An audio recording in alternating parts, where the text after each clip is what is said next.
ఇండియాలోనే #1 varicose veins hospital Avis vascular centre. అందరికీ నమస్కారం. నా పేరు మాధురి. మీరు చూస్తుంది సుమన్ టీవీ నెట్వర్క్. ప్రస్తుతం మనతో పాటు ఉన్నారు ప్రముఖ జ్యోతిష్య వాస్తు పండితులు బ్రహ్మశ్రీ నానాజీ పట్నాయక్ గారు. నమస్కారం గురుగారు. శ్రీమాత్రే నమః. గురుగారు, ఇంకా శ్రావణ మాస అమావాస్య, ఈ అమావాస్యకి చాలా ప్రత్యేకత ఉంది. దీన్నే పోలాల అమావాస్య అని కూడా అంటారట కదండి. అయితే ఈ ముఖ్యమైన ఈ అమావాస్య రోజు ఎవరు ఏ విధంగా చేసుకున్నట్లయితే వాళ్ళకి మంచి జరిగే అవకాశాలు ఉంటాయంటారు? ముఖ్యంగా ఎవరు ఈ అమావాస్య రోజు ఉపాసన చేస్తే మంచిదంటారు? దీన్ని పోలాల అమావాస్యని చాలామంది రకరకాల హారతులు వండుతారమ్మా, అంటే రకరకాల పిండి వంటలు వండుతారు. ఈ పోలాల అమావాస్యకి మనిషి యొక్క హెల్త్కి సంబంధం ఉంటుంది. సహజంగా మనకి ఈ పోలాల అమావాస్య వర్షాకాలం వస్తుంది.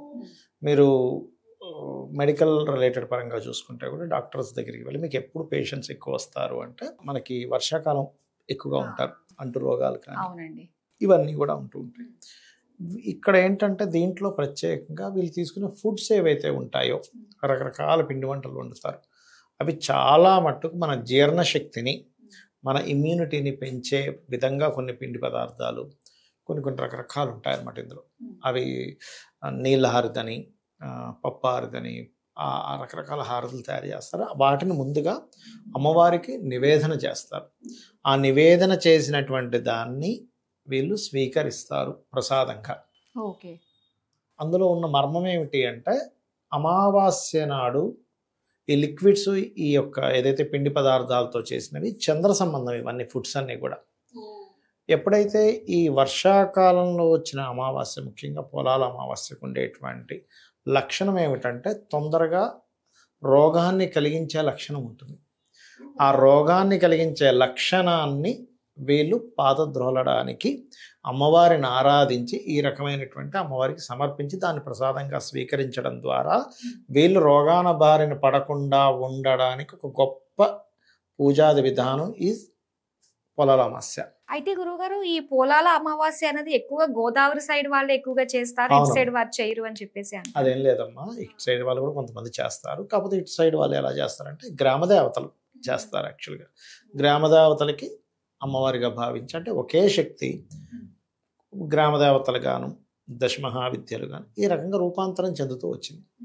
అలా ముఖ్యంగా ఏంటంటే మనం అర్థం చేసుకోవాల్సింది, గ్రామదేవత అంటే ఏదో చిన్నదని, పార్వతీదేవి అంటే పెద్దదనే కాన్సెప్ట్ కాదు. ఇక్కడ ఒకే శక్తి ఈ రూపాల్లో వచ్చింది. ఇప్పుడు సీఎం గారు ఉన్నారు, సీఎం గారు ప్రతి ఇంటికి వెళ్ళి కాపాడలేరుగా, ఒక డిపార్ట్మెంట్ని ఏర్పాటు చేస్తారు. ఆ డిపార్ట్మెంట్లో కూడా ఐజీఓ, ఆ పైన ఉన్న వాళ్ళు ఐపీఎస్ లెవెల్లో ఉన్న వాళ్ళు ఒక హై లెవెల్, ఆయన ప్రతి ఇంటికి వెళ్ళి కాపాడలేడు. ఆయన ఏం చేస్తాడు, ఒక ఇన్ని మన గవర్నమెంట్ ఏం చేస్తుంది, ఇన్ని పోలీస్ స్టేషన్లు, ఇంతమంది ఇన్ని పోలీసులు, ఇంతమంది కానిస్టేబుల్, ఇంతమంది ఎస్ఐలు, ఆ కానిస్టేబుల్ ప్రతి సందులో ఒక రిక్కి నిర్వహించి అక్కడ ఏమీ జరగకుండా చూసుకుంటాడు. అలా అని ఈ పోలీస్ కానిస్టేబుల్కి గవర్నమెంట్కి సంబంధం లేదని కాదు, ఉంది. కానీ ఒక ఎనర్జీ రకరకాల రూపాలు ఎలా అయితే ఇదైందో, అంటే ఎగ్జాంపుల్ కోసం చెప్తున్నాను నేను మీకు. ఒకే అమ్మవారి శక్తి ఈ రకంగా వచ్చింది. ఇప్పుడు మిమ్మల్ని మీరు ఒక స్త్రీమూర్తి రోడ్డు మీద వెళ్తూ ఉంది, ఎవరో ఆకతాయిలు ఆమెను ఆట పట్టిద్దామని 11 గంటలప్పుడు నైట్ డ్యూటీ చేసుకుని వెళ్తుంటే వెంబడి పడుతుంటే వెళ్ళి కానిస్టేబుల్ దగ్గరికి వెళ్తుందా, లేకపోతే కాపాడమని సీఎం ఎక్కడున్నాడు అక్కడ వెతుక్కుంటూ పరిగెడుతుందా? పోలీస్ జీప్ వెళ్తుంటే వాళ్ళు ఆపేయండి, ఇలా పలానా వెంటబడుతున్నా అంటే వాళ్ళు వెంటనే ఈ అమ్మాయికి రక్షణ కల్పిస్తారు. అంతే కదా. అలాగే మనకి శాస్త్రం ఏం చెప్తుందంటే ఎవరెవరు ఏ ఏ ప్రదేశాల్లో ఉంటారో ఆ గ్రామ దేవతను ముఖ్యంగా పూజించాలి. పోలేరమ్మ, నూకాలమ్మ ఇలా ఉంటాయి కదా, ఆ గ్రామ దేవతకి అసలు ఇప్పుడు మనకి చాలా తగ్గిపోయింది కానీ ఆనవాయితీ.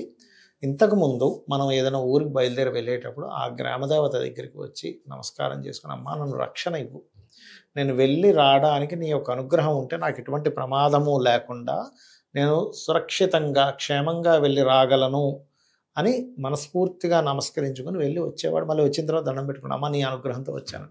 అంత గొప్ప ఇది గ్రామదేవత రూపంలో అమ్మవారు ఉంటుంది. ఆ గ్రామదేవతలకు ఉండేటువంటి మొదటి లక్షణం ఏంటంటే ఆ ఊరికి, ఇప్పుడంటే ఊర్లో అన్ని సిటీలు అయిపోయి చాలా తక్కువ ఉన్నాయి, ఊర్లు ఉన్నాయి ఇప్పటికీ, అవుట్స్కట్స్కి వెళ్తే ఊర్లే అన్నీ. అక్కడ ఉండేటువంటి ప్రదేశానికి అక్కడ ఉండేటువంటి వాళ్ళందరినీ కూడా రాత్రి సమయంలో తిరుగుతూ ఉంటుంది అమ్మవారు ఆ గ్రామాన్ని కాపాడడానికి. కాబట్టి ఆవిడ రక్షణ కలిగిస్తుంది. కాబట్టి ఆవిడకి మనం ఇవన్నీ చేస్తూ ఉంటాం. బోనాల పండుగను లేకపోతే రకరకాల గ్రామ సంబంధించిన ఉంటాయిగా, అవన్నీ చేస్తుంటారు. గ్రామీణ మంత్రాలు ఉంటాయి, గ్రామ దేవతలు ఉంటారు. గ్రామ సంబంధించిన ఇప్పుడు మనకి ఒకప్పుడు బొడ్రాయి అని ఉండేది, ఇప్పుడు చాలా తగ్గిపోయింది. బొడ్రాయి అని పెట్టారు, అది కూడా అందరూ తీసుకొచ్చి అక్కడ పూజ చేయడమే. అంటే ఊరు నడి బొడ్డులో పెట్టడమే ఎక్కడో బొడ్రాయి అంటారు, బొడ్రాయి అంటూ ఉంటారు. అక్కడికి వచ్చి అందరూ కూడా చేస్తుంటారు. ఆ బొడ్రాయి కూడా ఏంటంటే ఆ గ్రామాన్ని కాపాడుతూ ఉంటుంది. ఇప్పుడు దాని యొక్క ప్రాముఖ్యత కానీ తెలుసుకునే వాళ్ళు కానీ లేరు యాక్చువల్గా. ఆ బొడ్రాయి కూడా దండం పెట్టుకుంటే ఎందుకంటే అక్కడ శక్తి ఉంది. ఆ శక్తి నీ యొక్క భక్తిని బట్టి నీకు ఎటువంటి ఫలితాలు ఇవ్వాలి అనేటువంటిది అది కలిగి ఉంటుంది ఖచ్చితంగా. సో ఈ గ్రామ దేవతలు, ఈ పొలాల అమావాస్య ఇవన్నీ ఏంటంటే ముఖ్యంగా ఆరోగ్యమే మహాభాగ్యం. ఎటువంటి ఆరోగ్యం రాకుండా, ఎటువంటి విపత్తులు రాకుండా. ఇప్పుడంటే మనకు చాలా ఇది వచ్చాయి కానీ ఒకప్పుడు ఊర్లు మునిగిపోయాయి ఒక్కోసారి. ఇప్పుడు కూడా మొన్న చూసారుగా మన రిషికేశ ఇక్కడ పెద్ద బ్లాస్ట్ జరిగింది.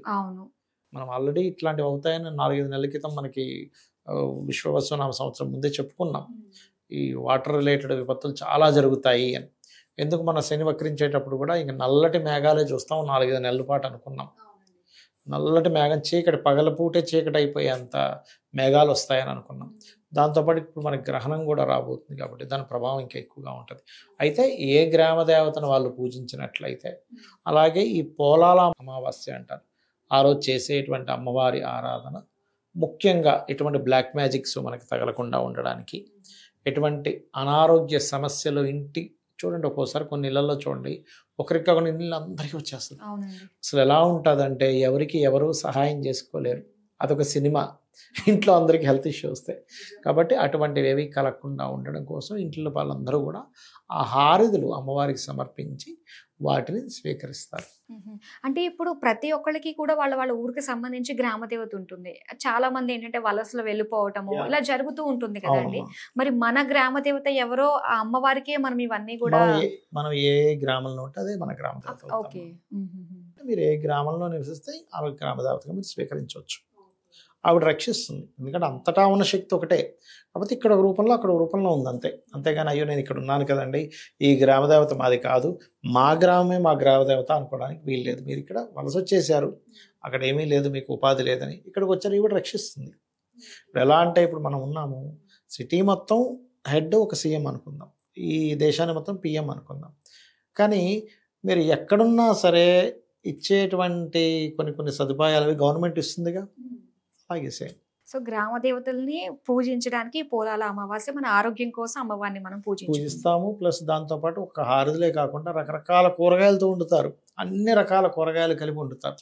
అంటే ఏమిటి, మనకి సైంటిఫిక్గా చూడండి, ఒక్కొక్క పదార్థంలో ఒక్కొక్క రకమైన వైటమిన్స్, కొన్ని పిండి పదార్థాలు కావచ్చు, కొన్ని వైటమిన్స్ కావచ్చు, కొన్ని పీచు పదార్థాలు కావచ్చు, ఇవన్నీ ఒక్కొక్క దాంట్లో వస్తాయి. మనకి ఏ దానిలో సమతుల్యం తగ్గినా మనకి హెల్త్ రావడం ఛాన్స్ ఎక్కువ ఉంటుంది.